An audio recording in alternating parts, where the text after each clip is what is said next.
पिंजरा केला जातो तसे समाजातली माणसाची मन फार कोमेजून गेले, भावना संवेदना नष्ट होत चालल्या आणि ते सुखाचे साधन गोळा करतायत.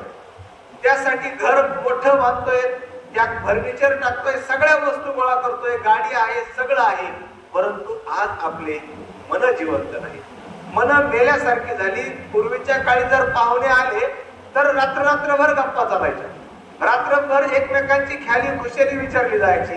तो सुसंवाद होता, घराघरात एक सुसंवाद होता, घराघरात एक चांगलं वातावरण होतं आणि ते वातावरण न कळत मुलांच्या कानी, त्यांच्या कानी पडल्यानंतर त्यांच्यावर संस्कार होत होते.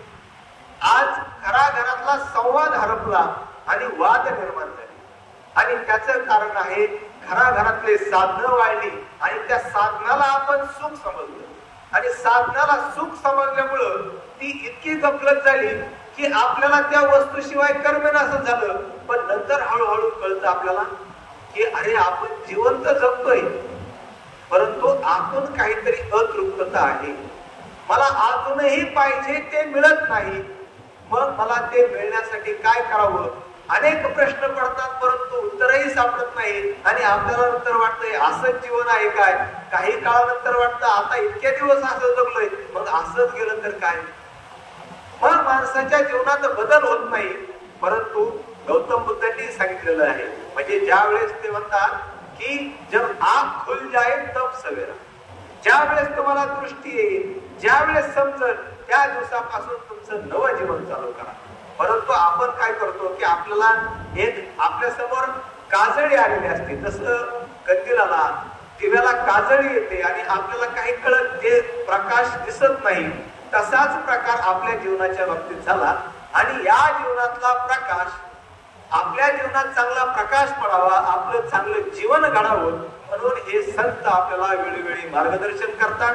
संत आपल्याला आपलं जीवन कसं जगायचं हे सांगतात आणि वेळोवेळी आठवण करून देतात की ते म्हणतात आधी या संसारा उठा वेग करा, शरण जा उदारा पांडू नका. आता आपण संसारात आलेलो आहोत, मग संसारात आलो तर आपल्याला या संसारात करायचंय काय. तर आपला जन्म कशासाठी जर प्रत्येकाने जर विचार केला तर आपल्याला आपलं उत्तर सापडतं, परंतु आपण त्या गोष्टीचा विचार करत नाही. आणि आपला जन्म आहे भगवंताच्या भक्तीसाठी, आनंदासाठी, प्रेमासाठी आणि मी कोण आहे हे जाणण्यासाठी. परंतु आपण खरोखर मी कोण आहे हे जाणतोय का कधी.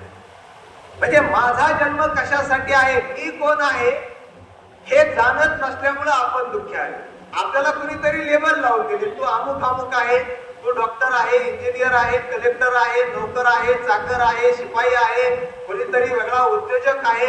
आपल्याला काय केलं, एक लेबल लावलं. आणि आपल्याला जर असं जर म्हटलं की जर एखादा म्हटला तो खूप चांगला आहे, हुशार आहे, आपण खुश होतो. एखादा जर आपल्याला म्हटलं ना तो मूर्ख आहे, आपल्याला लगेच राग येतो. म्हणजे आपलं जीवन हे इतरांवर अवलंबून झालं. कुणीतरी लेबल लावले, कुणीतरी स्तुती केली की आपल्याला वाटतं की ओके चाललं. परंतु हे लेबल, ही स्तुती म्हणजे आपलं जीवन नसतं. आणि हे सांगण्यासाठी हे संत या ठिकाणी अवतार घेतात, या ठिकाणी येतात आणि समाजाला जागर करतात.